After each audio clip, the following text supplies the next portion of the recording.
You're watching the PoliticIt podcast.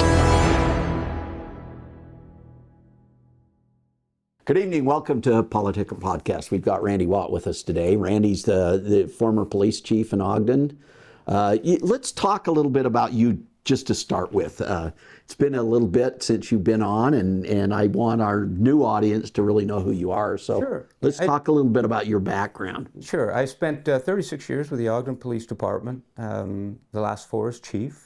As you know, I retired, believe it or not, it's been 4.5 years ago. And Wow. I retired in January of 21. At the same time as that police career was running, I was also in the Utah Army National Guard. I started as a private. I spent 34 years there. I started In the National Guard. In the Army National Guard. And Utah Army National Guard, 19th Special Forces Group, and started as a private, retired as a colonel, commanding the Special Forces Group, 2,500 Green Berets across 9 states, 3 trips to the war. So you were the commander over the whole U.S. on National Guard. Well, of all the units attached to the 19th Special Forces Group. Okay. Yeah, which is Special Forces Group consists of about 2,500 personnel, and so in the Guard system, some of those subordinate units, instead of like in the military where they're all on one base, they're in different locations. They're apportioned out to different states, but they still fall under the headquarters unit, which is here in Utah. Made 3 trips to the war, commanding counterinsurgency and counterterrorism units. Afghanistan 1, so 102, very early in the fight. And then Iraq in 2006, 2007, and Iraq in 2010 through 2011. Spent a year at the U.S. Army War College, which is the Army's finishing school for those that are going to be in consideration for general. You attend there as a lieutenant colonel or a colonel. So I had these 2 careers and these 2 dynamics that come together. Along the way, I picked up a couple of master's degrees, master's degree in business, master's degree in strategic studies. And Where did you do that at? Master's degree in business was here in Ogden at the then University of Phoenix back in 1989 and 90. And then the degree in strategic studies, master's degree in strategic studies is what you finish with when you come out of the Army War College. Oh, okay. Because it's a strategy school. It's all about strategy. It's all about big picture.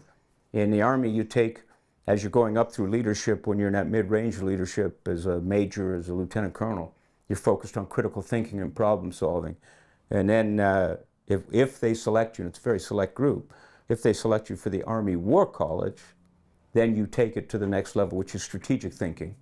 And so it was pretty interesting because I graduated from a year at the War College, the Resident War College. I graduated in June of 2010, and in July of 2010, I went back to Iraq as the strategic plans chief for the counterterrorism headquarters for the region, not just for Iraq, but for what was going on in the region. So I spent a year on the ground there as the long-range planner, which included countering malign Iranian influence, a program called CMII, because Iran was a big player in Iraq and in Syria and in the region in terms of attempting to destabilize the region, as well as completely undermine U.S. and allied efforts to establish a long-term presence or long-term alliance with the new nation of Iraq. Interesting. So tell me a little bit. Let's talk a little bit, since you brought up Iran and stuff. Tell me a little bit about what's going on over there and kind of where you think we should be going. Well, Iran has been a growing problem for since 1979, when the Shah was deposed and the mullahs took over. Iran began moving in a direction that's counter to both the previous region and to the interests of the United States, as well as our foundation of democracy and constitutional republicanism. And so, and they began growing that. They began, because they're an oil-based country, as they began growing their economy to support that the elite, they began removing freedom from the greater populace. If you look back in history, you look back through the 70s before 79, you look back in the 60s, Iran was a very, very different place. Iran was producing a great deal and a great number of scholars and other people, and had great relationships with, of course, Great Britain and other European nations, because they're, the proximity plus the trade. If you look that Iran-Iraq area, if you go back in history, it was right on the primary trade routes, right on the Silk Road. So economically, everything came through that region, and you saw the great expansion when it was known as Persia. Right. You saw the great impact of Persia throughout not only the Middle East, but also impacting the Far East and also impacting Europe, its development, and so on. So in modern times, all that changed, and we saw a very repressive and oppressive regime take over, whose growing stated claim was to remove the Jews from the face of the earth. So now we have this Holocaustic-like way of thinking there, and it's growing. And so what we also saw since 1979 was about 3 decades of appeasement. But we've always had, behind that, we've always had the Israelis saying, look, we have a red line. Right? And when we believe that red line has been reached, we're going to act. And so you had how many presidential administrations, part of the goal was to rein the Israelis in. If you remember Desert Storm, when Desert Storm kicked off, President Bush, George W., had to work very, very hard to keep Israel out of it. Even when rockets were fired on Israel, but we had given them Patriots. And the reason was because if Israel defended itself, which it had a right to do, it would inflame the whole region. Right. Now we've moved to a point, though, where Iran has become so dedicated and so militant that even the rest of the Middle East, which has become more moderate, Jordan, even Egypt is staying quiet. They're staying quiet on the Palestinian issue. They're staying quiet on the situation with Iran, and that's not what Egypt used to be. Right. Egypt used to be far more militant. Do you think our actions in Iraq, though, kind of helped Iran? Because don't you think Saddam kind of kept Iran in check in some respects, or not? I mean, yes. They had the Iran-Iraq war, which is very devastating both in population and in economies to both those countries. By destabilizing Iraq, we may very well have enabled some Iranian activity. But more importantly, I think past that has been some of the attempts by both European administrations, England, and the United States in being uncertain in sending mixed signals to Iran and Iran's leadership about what we would allow. And it has enabled them to continue development. And Israel all along has been saying, you're letting them move closer and closer to our red line. And something is going to happen. Well, along comes President Trump. And President Trump recognizes the dynamics of what has occurred. He recognizes what happens when you load $1.7 billion in cash onto pallets and drop it off in the dark of night to Iran. He recognizes what happens when you remove the sanctions on their ability to sell oil and you allow them to raise $40 to $50 to $60 billion in revenues to a country who is not caring for its people. It's being very oppressive and repressing its people and allowing them to build their wartime capacities and capabilities, and including nuclear, and which is the main point. And the problem is they're marching closer and closer to obtaining nuclear power. IAEA has known for years now that they've exceeded the amounts necessary to run civilian projects, necessary to build power plants. They've exceeded that and they've reached the place of atomic weapons. They're reaching the place of atomic weapons. So do you think they haven't quite got there yet, or do you? I don't know. You know, the other day, the Ayatollah came out and said, he made some threat that was really kind of strange. Right. And so I think that got a lot of people worried here. But well, and there was an intelligence source, one of the ones that I track, I think it was this morning, or late last night, said that that intelligence had been gained that the Iranians were attempting to attach a nuclear device to a ballistic missile. So if that's true, I would think that we would speed up very rapidly our involvement, because the last thing we're going to want to occur is a nuclear warhead-equipped ballistic missile to be launched in the region. Yeah, because they released a missile the other night that was a whole lot more powerful than anything. Well, it's a hypersonic. Yeah, the hypersonic one. Yeah, and so we've reached a point where the Israelis, I mean, they very much declared with the first flights, look, we've reached our red line. You've allowed this to go too long. The interesting thing was, as part of this process, was President Trump comes into office and immediately begins to talk to the Iranians. He says, look, here's what we're offering. I'm negotiating with you. Here's what we're offering. You're going to have to do these things, but you've got 60 days. So when he puts this timeline on there, I have to believe that he had an understanding, and because of his let's call it friendship with Netanyahu, I had to believe that he had some idea that Netanyahu was saying, look, we've reached a point here, and we're preparing, because in order to launch what the Israelis have launched, and in order to keep it up, it takes many months of preparation, of emplacement of stocks and preparation and training of pilots and ground troops and enabling intelligence. You don't decide on Thursday to attack on Saturday. Right. Yeah. You're doing this for years. You're doing your preparation. I mean, when you see that the Mossad had a weaponized drone plant in Tehran and released it, and released those drones in the middle of it, they've been preparing this for years. Right. Yeah. Right. And that's the nature of Israel. They're the best at that game that there is in the world. So we're going to take a break, and we'll come right back. Okay. Tired of media bias? Frustrated by political noise?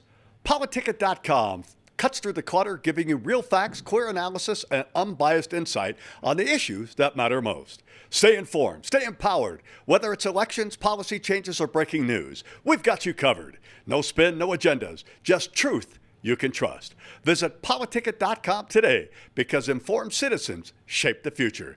PoliticIt.com, where politics meets clarity. Welcome back to PoliticIt. We're here with Randy Watt. Randy, nice having you. During the break, we were talking a little bit, and I'd like to shift gears and talk a little bit about the things that are happening in the country right now. I mean, you have the shootings in Minnesota, and you have the unfortunate shooting in Salt Lake City. Mm-hmm. Right before that No Kings rally in Salt Lake, I had shared a post that you had made about how the police really needed to prepare for that. Thinking back to the Black Lives Matter things, and how the protest in Ogden was perfectly peaceful. The one in Salt Lake just broke down into chaos. I want you to talk just a little bit about what's going on and where you see this whole thing going. What's going on is an organized effort, not just nationally, but globally, is organized effort of left-wing ideology to make major change in westernized institutions. What's happening here in the United States is the application of funds from left-wing, extreme left-wing ideological sources into organizations who can organize efforts, right, to bring about protests, to show the impotence of local governments or even state governments to manage and handle events particularly ideological change style events in their locales. That's what's happening. And so what do you see? I mean, we've got these things going on right now. There's been someone charged in the unfortunate shooting, right, of an innocent bystander in a way, right? Tell me what you know about that case and where you think that's going. So I know only the same things that you know, and that is it's public information. What I do understand is how that happens, how this chain of events lead to something like this. You have an organization called 5501, I think. Yeah, 5051. 5051, that comes in, that provides the support and logistics to have this demonstration. Not just here, but they were sponsors of demonstrations in a number of areas. So the first thing that I think people need to understand is, okay, so there's big money, there's logistics, there's all these things involved, there's hiring people to come to protest, there's all of this stuff involved to organize this effort, right? And among the things that happen is this statement of we need what they labeled as peacekeepers, right, to protect this protest, this lawful protest, in spite of the presence of local law enforcement. There was a significant element of local law enforcement there for that protest. But then you've got this other piece that's inserted into there, these peacekeepers. I'm not privy to what they were told. I don't know, what kind of guidelines they were given and so on. This state being a strong Second Amendment state, and rightly so, allows for the presence at this event of firearms. That's not a bad thing, and I'm not speaking negatively. But what it creates an environment where there might be a clash or a misunderstanding, and then an event occurs. Now, this event occurs, but it plays right into the ideological background and foundations for these kinds of events of sowing discord and demonstrating an inability of government to care for, protect, and enable its people. I saw today that organization backed away from which in a way is kind of weird because here we're hearing in press reports and everything else that this wasn't an organized protest, that these people weren't involved, and then all of a sudden this organization says, oh, well, the people we have in Utah weren't following our rules, so we're pulling out. Yeah. Which means they were here. Which also means that there are enough people that are aware of that they're trying to disconnect themselves because they can see multi-million-dollar lawsuits coming about for wrongful death of an individual because a person under the guise of their organization engaged with someone. The engagement I'm uncertain of, right? That'll have to be worked out in the courts. Yeah. But the result was the wrongful death of an innocent third party. Okay, so that's the piece that is going to the organization wants to separate itself from. Well, so I've had a lot of questions from people saying, well, why did they arrest the guy that didn't do the shooting, he had a firearm, right? They're terming an assault rifle, right, in his backpack. Mm-hmm. As you're seeing video come forward, it's not sure that he actually brandished the weapon even, mm-hmm. But he's been arrested, but the guy that pulled the trigger has not. I have no idea. Yeah. That's when I don't know what they're using for the probable cause to arrest the person they arrested. I can understand the confusion about. So what would that confusion be? So that confusion is so under Utah law, you may use force likely or intended to cause serious bodily injury or death, which is deadly force. You may use deadly force, right? To protect yourself or others from another's imminent use of force likely or intended to cause serious bodily injury or death, right? Or to prevent the commission of a forcible felony. So this individual is reading this set of events. The individual who does the shooting, right? he's reading this set of events, and in his mind, he's reading it as, I have to protect this populace from this guy with a gun. His actions or his activity lead me to believe, reasonably, that this individual is about to threaten the lives of others with this deadly weapon, or is threatening the lives of others with this deadly weapon. And that's why there really has to be more investigation. Absolutely.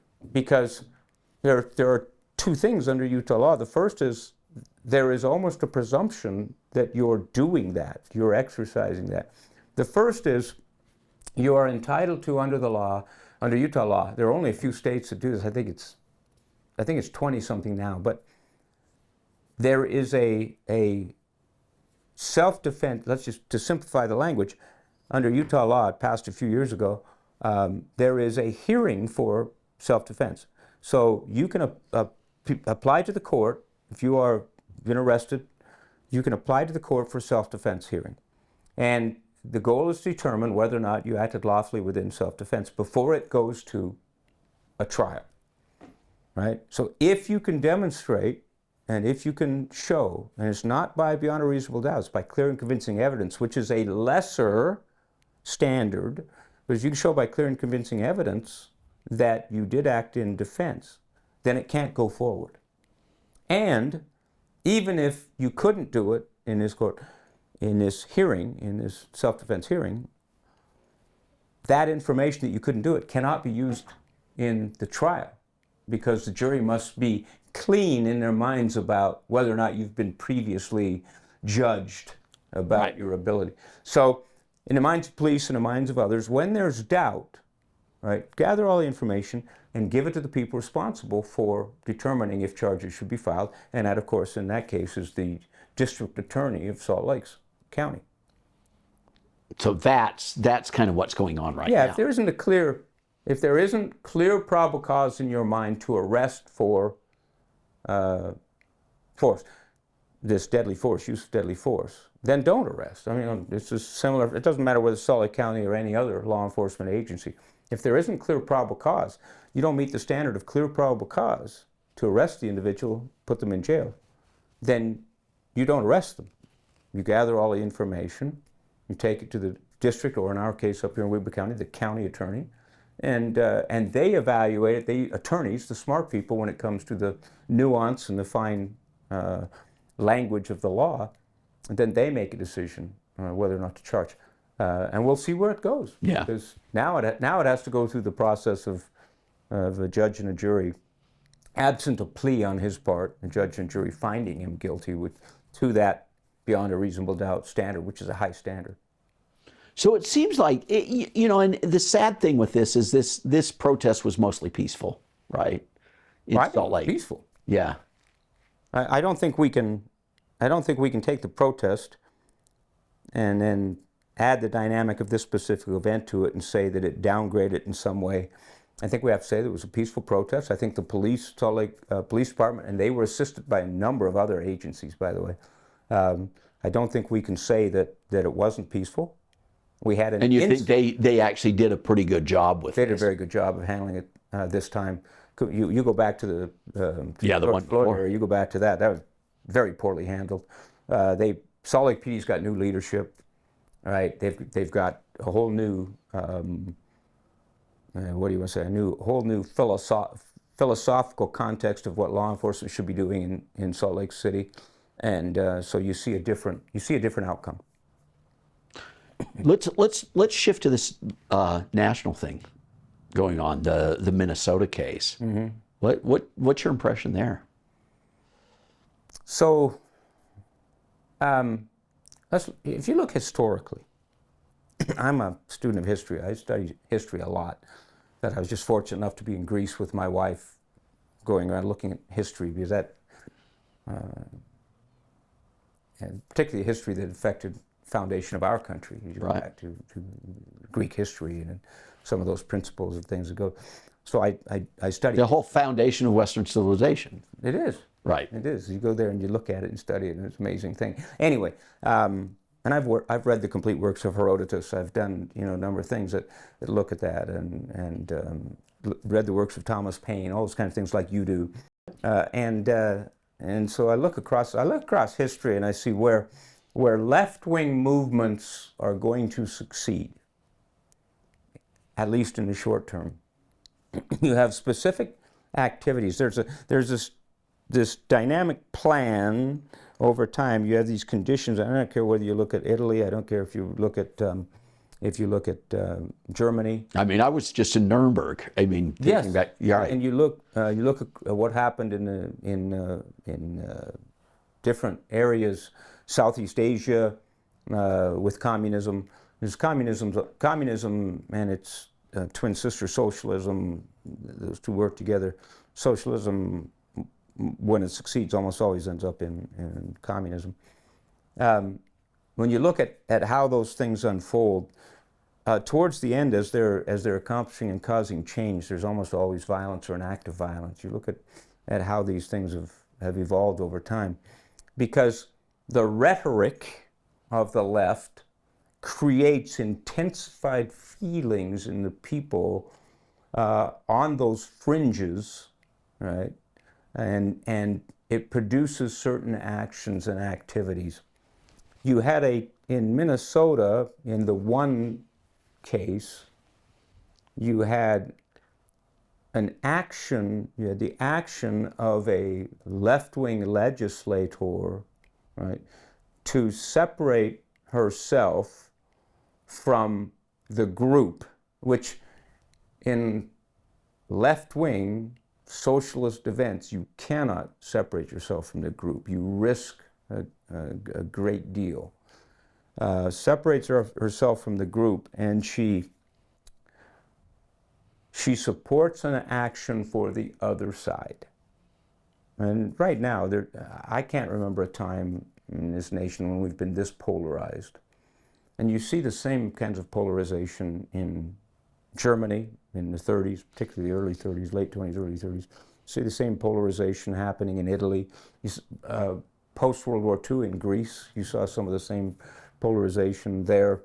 I mean, you saw the things in Vietnam, the polarization and different things. But so we are so polarized that she steps over the line.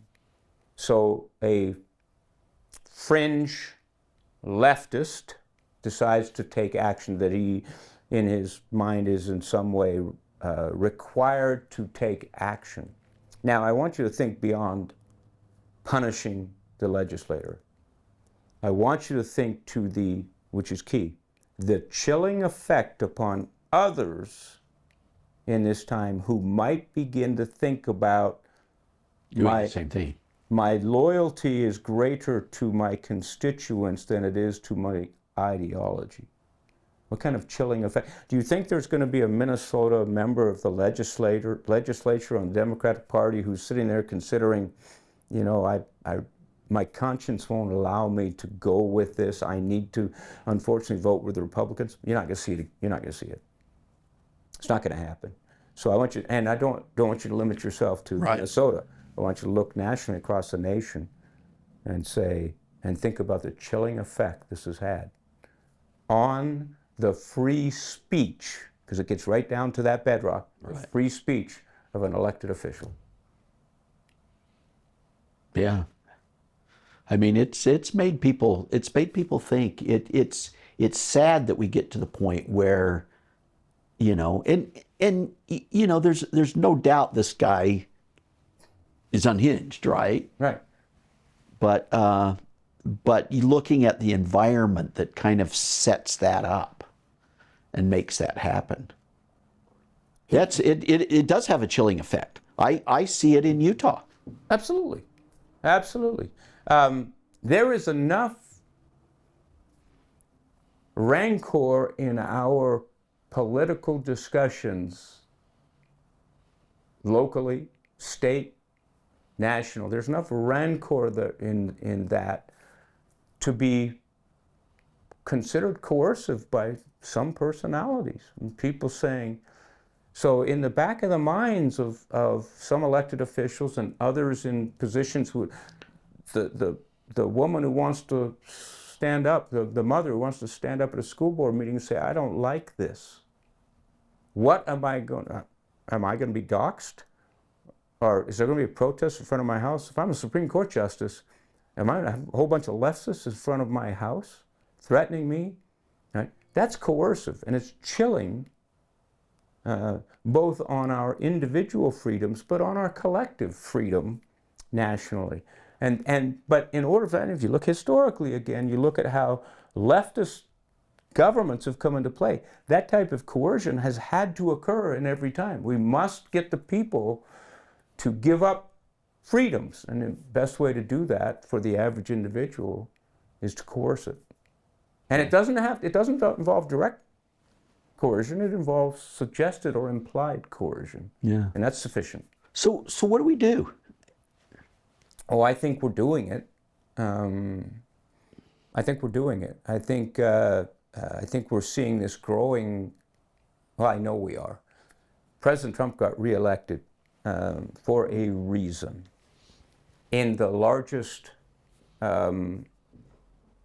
vote counts and electoral count, and vote counting. Well, he didn't get as many votes as Biden did. Well, that's all right, but in fact, more votes than were actually existed. So, and we're learning more and more about that stuff, right? More and more information is now coming out. We're now the revelation by Kash Patel the other day was pretty chilling. It's pretty damning, isn't it? Yeah. Okay, but I will tell you this in the fun of what we're having here. I'm glad President Trump didn't get reelected last time. And why is that? Because it gave us a full view. President Biden becoming president, it gave us a full view, a complete and full view of the intent of the Democratic Party, not just in the United States, but globally, the global elite, right? And it empowered, as we saw that over those 4 years, it empowered the true American committed individuals to say, we're not going to allow this. Yeah, and it was people on both sides. People stood up. Absolutely. Do you think all those votes that President Trump got were Republican votes? Heavens no. No. You had a lot of Democrats. And I noticed this when I was at the National Convention. The first thing that really hit me, I thought, here's the head of the AFL-CIO, right? The union, they're speaking at the convention. And when I looked around, I thought, you know what? This is the party of the people of the United States. When was the last time a union spoke at a Republican convention? Right? And you look at even the choice of the vice presidential candidate. You've got a guy from Appalachia, right? Mm-hmm. Right? The number of people that were pulled into the party, this is the party of Main Street, not Wall Street anymore. Right? And that was the major change. Look at the number of different minority group voters. Look at the swing, the change. Incredible percentages. The Rust Belt. Yeah. Right. Look at Middle America across all groups voted hugely for President Trump. And here we are, and we're seeing, right? We're seeing the results again in just 6 months. We're seeing the results again. My 401k is completely recovered from the Biden years. Right.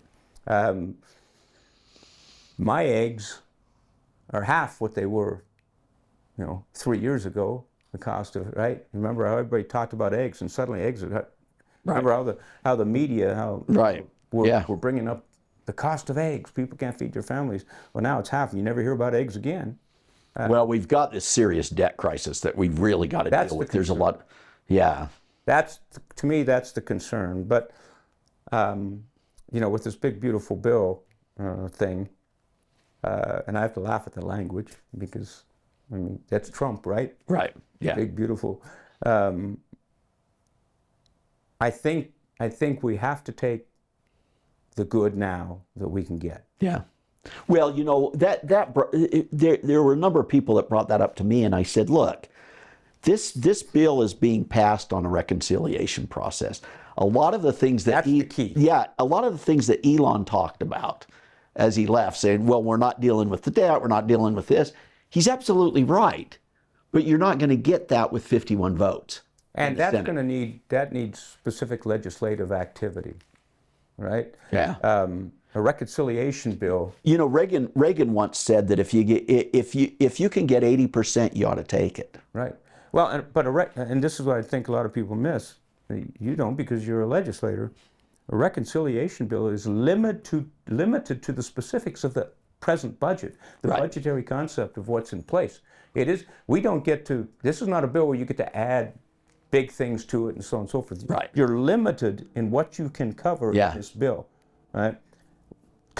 I'm very concerned about the debt. I'm very concerned that we haven't had a budget in how long? Yeah. That we've been running on CRs for decades. Right. Right. I think it started back somewhere in the Clinton administration with the first CR that continued. I think the last budget we had, right? If I'm thinking correctly, was in Clinton's years. Yeah, and the amazing thing is Clinton working with Newt Gingrich actually balanced the budget. Right. And you had this, but I mean, the times were very different. I mean, we at least could talk to each other. We could work on those things. I mean, this is back like President Reagan and who was the famous Tip O'Neill. Tip O'Neill, yeah. So they didn't like each other, didn't like each other's policies, but they could talk. Right. Right. Well, and I'm hoping we can actually get back to a time period where we can talk with each other. Yeah. You know, and solve the really important problems that we have. Can we not just at least agree first then on the problem of the debt? Right. If we were to start working on an economic plan that would deal with the debt, both sides would win. Yeah, let's just get to the point where we're not adding to the debt. Right. Right. I mean, we don't have to worry about paying off what we owe right now. We just need to get to the point where we're not adding to it every year. Right. And I understand the concept of, as I listen and I look at different people whose economics I agree with in terms of the pundits and analysts and so on and so forth. Yeah, I can see where, tying, if we can increase GDP growth by an additional so much percentage, it's going to bring in revenues, and therefore we can get to a point where we're lowering the debt and different things. But that is hoping against the future, and one of those things in hoping against the future is keeping in mind that every 2 years we change the nature of the legislative body of the country, and every 4 years we change administrations, which results in significant today ideological changes, philosophical changes, focuses. If we could just both as Democrats and Republicans agree that our number one priority is the debt and everything that we do should be focused on that, we could win. Right now the Democrats are offering zero. They only have one game, and that is to attack anything and everything related to President Trump. They're not offering alternatives. If out of the ashes of the Democratic Party, because it's burned down, out of those ashes, if a Kennedy-esque Democrat were to rise, I think you'd see a huge change in the Democratic and that person could probably get elected in the next election cycle. Right? They would get elected that night. And that's why it puzzles me that the people that are rising to the top on the Democrat side are people that are as bad or worse as the ones that were there. Extreme left wing. Right? Yeah. And if they want to take control, what you're saying is the way they could do it. Right? Because people in the country are looking for leadership. It would be good for the country. It's interesting, the term liberal. Right. Right. If you look historically, you look at the definition. I'm a classic liberal. Right. Right. I am. I'm a conservative, but within that conservatism is this concept of classic liberalism, which is small government, right? Freedom to choose, these varieties of different things, which really are core to how our society grew. Well, if you look back to John Kennedy, you saw a lot of that in him. Absolutely, and that's what I think. That's when we, and I try to differentiate. I differentiate liberals from progressives. Yeah. Okay. Right now, the Democratic Party is run by nothing but progressives and radical progressives. Right. There aren't any true liberals there. I don't consider liberalism or liberal to be a bad word. Well, you know, that's interesting. It's just thinking about my bill that I just passed, the higher ed reform. The whole idea is moving back to a focus on Western civilization and liberal arts, right? And for some of the comments that I got in the Salt Lake Tribune, where people were saying this is some MAGA Republican thing, it almost made me laugh, because I just thought, these people don't even understand what liberal arts are, what classical liberalism is, what a return to sanity in some respects. If you're right? teaching, which we are, and by the way, I'm one of those people who's very grateful for your bill, to attempt to educate our youth in our foundational principles and philosophies and from whence we came. The whole foundation of Western civilization. Then you're teaching classical liberalism. Right. So liberalism and liberals to me are not a bad word. But the Democratic Party isn't made up of liberals anymore. It's made up of progressives, and that's a different animal. Yeah. Well, Randy, we're out of time, but I really appreciate it. Any parting thoughts? I think we're going nationally in a positive direction. I think you're going to see a pushback. I think you're going to see a return to more effective law enforcement, policing, and practices. I think eventually you'll see even places like Portland and Seattle. If they don't return to some of our traditional governmental values, the number one purpose of government is to protect its people. Right? Public safety is not just a statement or a good idea. It is a responsibility of local government. And I think we'll see a return to that. I also think that Republicans need to be careful. The Republican Party needs to be careful that it doesn't get so high on this last win and these things that they're not thinking about the future, that they're not thinking about, we are 18 months away from an election which may very well change the face of the House. And if it does, if those numbers change dramatically in the other direction, we've got a serious problem, right? I don't think so, because I think America in general is riding on this, what's occurring, and very, very much. I think the true voting public is liking what it's seeing, more importantly, what it's experiencing as a result of the change in policies. But we still need to keep that in mind. And then we need to keep in mind how we build and prepare for, in 3.5 years, the next presidential election, because we cannot afford a return to that progressive state of mind and progressive policies of the previous administration. Absolutely. Thank you. Thanks, Randy. So nice to have you. Yeah, you as well. We'll see you guys next week.